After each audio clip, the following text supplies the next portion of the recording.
Hello everybody and welcome. It's Kathleen from COZ Creations and I am so glad you're here today. We are going to be doing kind of a cool painting. Here's an example of one that I did a few weeks back that a lot of people asked about, so I figured maybe I'll give you a little tutorial on how to do that. The colors we're working with today, our base coat is Artist Loft Black, and my pouring medium for all of the colors today is 75% Floetrol, 25% GAC 800. That's another little painting that I did, and it's not done yet. We're going to go in with some Copic pens and some paint pens and markers, and we're going to dress that baby up a little bit. Our colors today are going to be Deco Art Copper, Deco Art Teal, Extreme Sheen Gold, and by Golden Paints, they're bronze.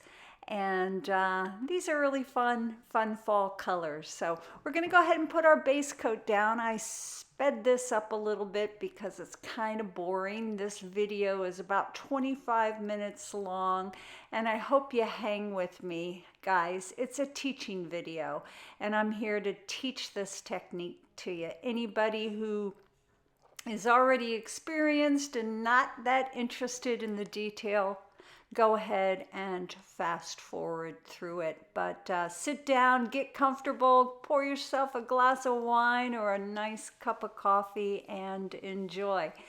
Now, my canvas here, I tilt it. I put it up on a couple of stacked paper cups to let the excess paint run off. It just kind of makes my paint not puddle in the center, and it just works for me. So give that a try. We're going to go ahead here and put down our colors. That's that beautiful copper. And next is this gorgeous teal by Deco Art, and they are both metallic paints. I'm putting it down on both sides of that copper color because I love the teal. Here comes our golden bronze. I'm sorry, this is our extreme sheen gold. And as you can see, I'm going sparingly with it on that one side. The gold, like I've told you before, it tends to creep into your bedroom at night if you're not careful. So I didn't want the gold to take over. So that's why you see me doing it in kind of little dashes. Now, this is more of my base coat, and I've put it in this little squeeze bottle here, and we're kind of doing a Dutch pour, I guess. I'm lining both sides of those colors with a little bit of the black paint. Then I'm going to grab my handy dandy straw, and I'm going to blow some of that black paint on top of those swipe colors. Now, I spared you the sound of this because the blowing sounded absolutely horrible when I was filming this live. Now, guys, I am not a redhead. I don't know what's up with the lighting in my my workspace, but I'm a brunette, and my hair looks pretty darn red in this. Torching as I go just to get rid of any of the air bubbles, doing a little bit more blowing here. Now, something that I learned, I don't completely cover those colors with that base coat because it tends to mute them a little bit. Some of the areas I want the paints to kind of mesh together. Other areas I want it to be more of a solid color. Now, I'm doing a little bit of a tilt, and I do this because I want to check my paints. I want to see how heavy they've been placed on the canvas. And by giving it a little bit of a tilt there, you can kind of see where you might have an overabundance of paint if your paint starts to move and shift, and it didn't. Now I've got my handy dandy popsicle stick, and I'm just putting it in different spots in the colors, and running it very lightly through the base coat. I grabbed a little bit of my copper color from the cup, and I tend to place my colors onto the canvas where those colors already exist. It seems to flow a little bit better, and it doesn't look too placed. So I'm gonna add some copper here and there to complement those little gold strands that I already put in there. And I decided to blow it a little bit more. Don't be afraid to play with the paint, guys, to experiment. You can always add a little bit more. Now, when I put my swipe colors down, I had pre-mixed them and put them into a tiny little squeeze bottle, which you can find at Hobby Lobby, Michael's. They're just tiny little guys that only hold about 2 ounces. And the tip of those little squeeze bottle is very small, so my paint comes out very thin. Guys, you do not need a lot of paint to do this. Plus, you don't want to have to tilt, which makes your paints move and you lose your lines and you lose your definitions. So there's very, very little paint on this canvas. I just picked up a little goober. I think a tiny little gnat flew into my painting, but we're just going to kind of swish away. I take my popsicle stick and I dip it into my paint cup and I add so very little to it, and then I put it down into the center of my canvas and I just give it a really easy little swipe. Now what I'm doing here is I've grabbed my skewer, my wooden skewer, and I'm dipping it into the drippings there on that little pee-pee pad to put a little black in it, and I'm just applying it to different sections and running it through the paints. A little bit more blowing here. Now you're going to find that when you do this type of technique, as your paints dry, they spread a little bit. So I really like my little feathery things coming off the center to be extremely thin, because you'll find in an hour or two the paint will kind of expand a little bit.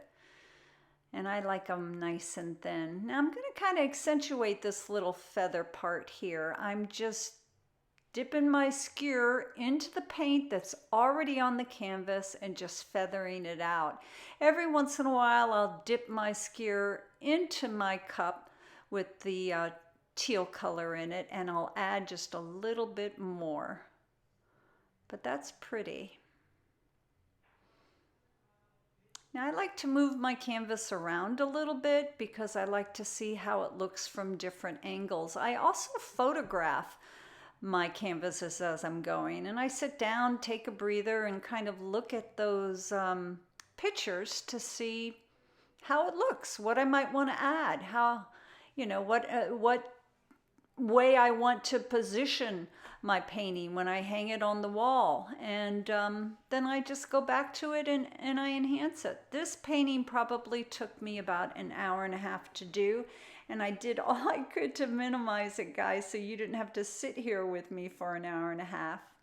Right there you can see me. I'm kind of defining that copper color line that I'm working on right now was a little bit too wide for me, so I added a little bit of my base coat, the Artist Loft Black, down the center of it, and you'll see how I'll kind of work that a little bit more as we go. Very, very little pressure is needed when you're applying those little feathery things coming off the center. Now I'm adding some dots, kicking it up a notch. And at some point here, guys, you'll see I'll go in for a little bit of a close-up, but you just dip that popsicle stick, that wooden skewer, into your paint cup and just kind of let it run down that wooden skewer onto your paint. Lift and dot, lift and dot, lift and dot.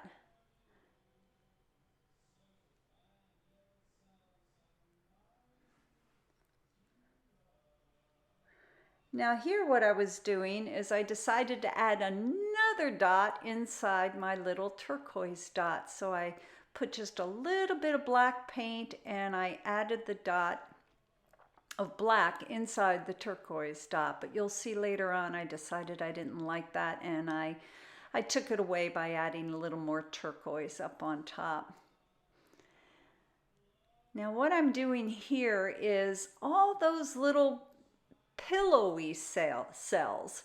Heather Mader from Heather Mader Art named her cells once a pillow cell. And I'm like, yeah, that looks like a pillow.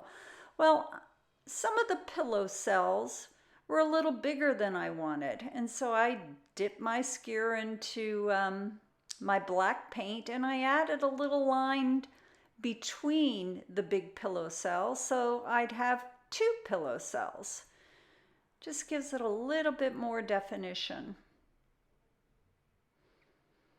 I like to work from my base coat. In other words, I like to take, if I'm adding black to my painting, I grab it from the center of the base coat and I pull it into my colors. I hope that makes sense. Now this long teal colored feather that you see me working on right now, at the end you're going to see the finished painting. I decided that was more than I needed and I actually shortened it up. And what I did was I took that base coat that I had in the little squeeze bottle, I tilted my canvas and I just ran it halfway down that long blue feather that's in the center of the painting because it was too much. It protruded too much for me. Now, if you're not using a lot of paints on your canvas, you can tilt and you can fix things that way. Here I am playing with it a little bit more, running some black paint down the little leaves. And you're going to see here in a minute, I decide I want to jagged it up a little bit. And I really, really like the way this looked a little bit better. It's coming up here in a minute.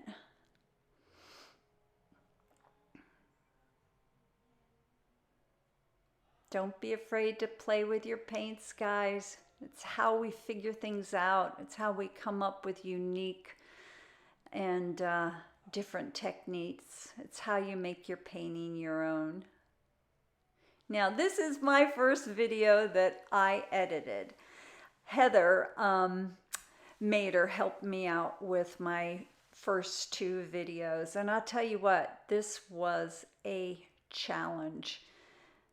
It took me probably 4 days of trying to figure out this program that I'm using. You know, how to crop it and go in a little bit closer, how to speed it up. Because like I said, this painting took me probably an hour and a half before I was happy with it. So I sped it up for you, and I hope it's not going too quick for you guys. Please, in the comments, if you have suggestions, if I went too fast, if I went too slow, you gotta let me know. Like I've told you before, this channel is about you guys, doing what I can to help inspire you, teaching you the tidbits that I've learned along the way, because I couldn't have done it without the people who taught me. I'm adding a little bit of black dots in there. Once again, very little paint, guys. If I was to pick this up and tilt it, you'd see very little movement. Here I am accentuating that fat line there.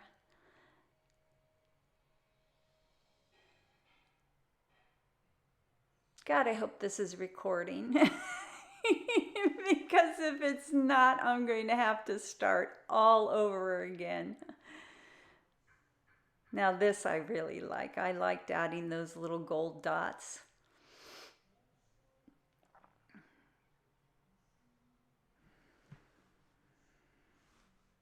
Here they come.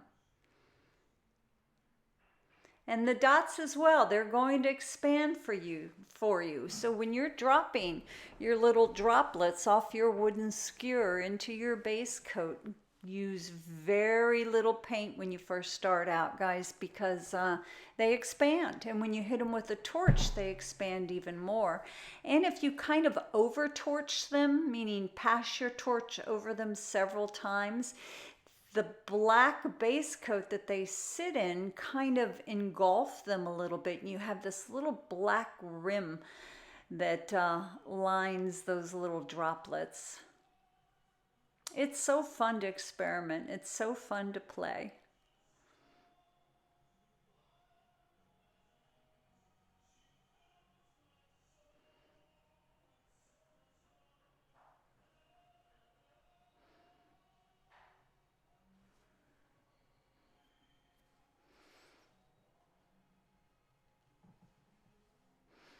See that gold in there? I almost wished I used a little bit less. Remember earlier in the video I told you that you got to be careful with that extreme sheen gold. It just kind of takes over. It tends to expand more than the other paints, and it's so bold and so brilliant that it can take your eye away from the other things that are going on your canvas.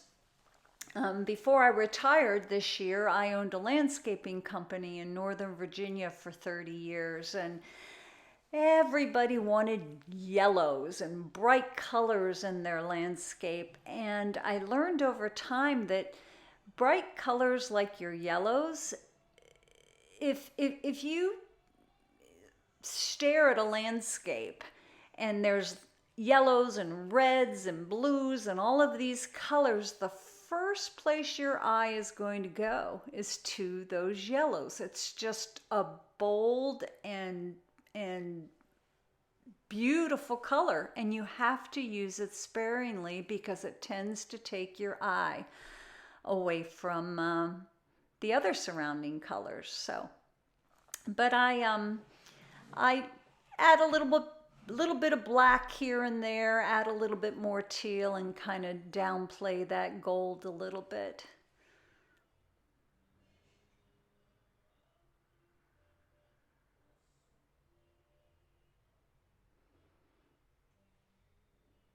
Coming up here, I'm going to, excuse me, I'm going to rough up some of those fatter little appendages that are coming off the center, and I really liked the way that this looked when I was finished with it.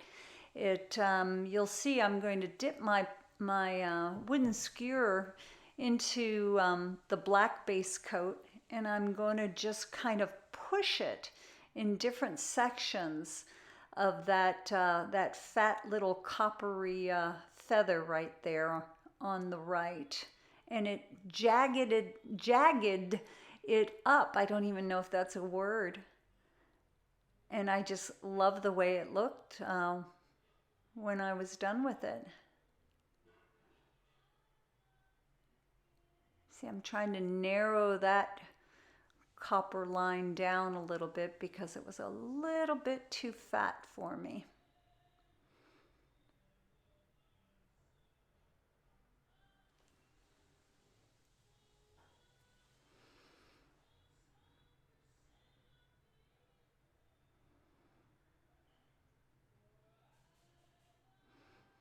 So the reason I'm doing a voiceover while this video is going on is because I love doing my videos live, but I tend to hold my breath when I'm about to do something big, when I'm about to do a big swipe, or I'm about to attempt something I've never attempted before. I hold my breath.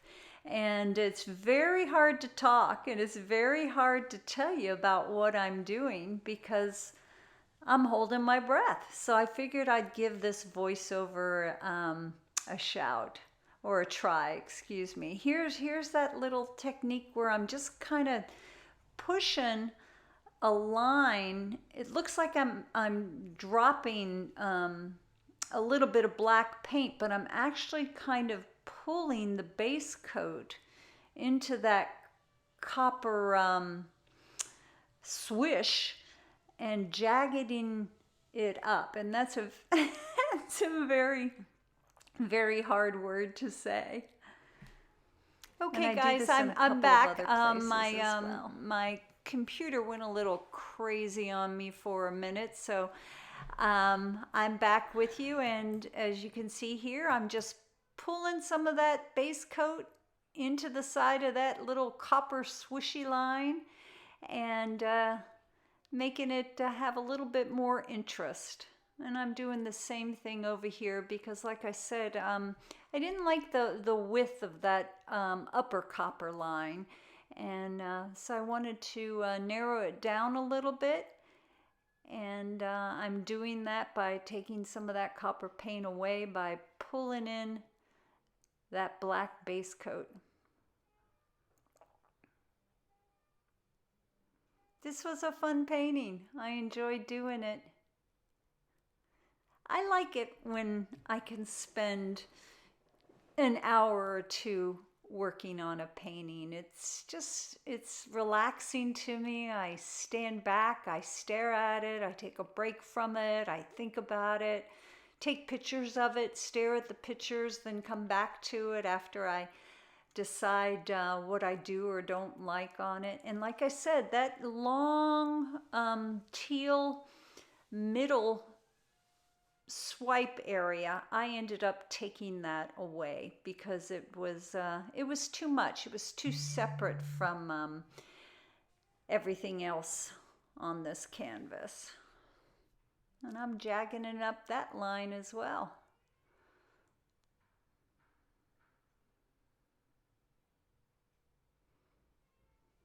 I could spend hours doing this, guys. It's like just the most relaxing thing for me. I usually have my music in the background. And that's another reason why I wanted to do a voicemail, because I was jamming to some Dan Fogelberg. Bless his heart, I miss him. And I played his whole album, I think, 1.5 times while I was doing this painting. And it made me smile, made me dance around a little bit. Now I'm adding a little bit more of the copper droplets up there in the corner.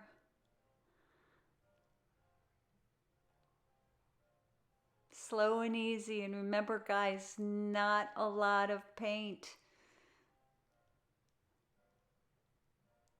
That whole lower corner there, guys, was made out of just using 3 droplets from that skewer.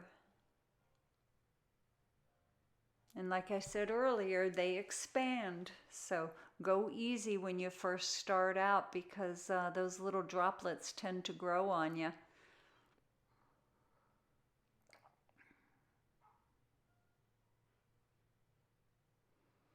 I decided to add a little bit more definition on the back side of that little swipe.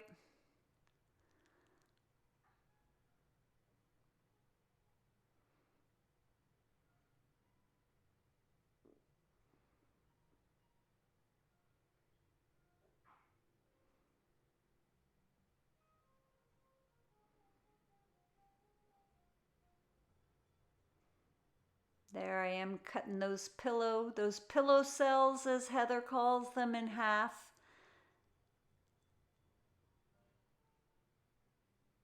And whenever I drop a little black paint into this painting, I usually take it all the way. I start it in the black base coat and I end it on the other side of the black base coat. There's a bit of a close-up. Here you go. Cutting that pillow cell in half. So I'm really just defining a lot of the existing cells and lines that are already in this painting.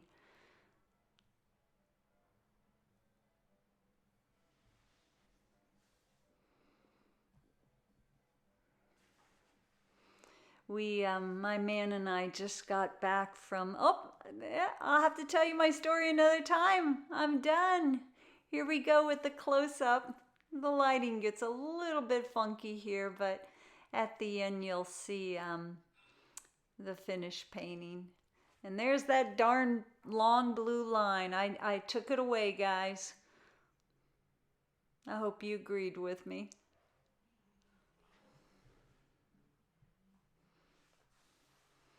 And there you have it. Yay. There he is. He's handsome. Gosh, I hope you guys enjoyed this. I enjoyed being here with you. Please reach out in the comments. Let me know if you have any questions, suggestions, color schemes you want me to do, techniques. Just let me know. So glad you guys are here. Happy painting all. See ya.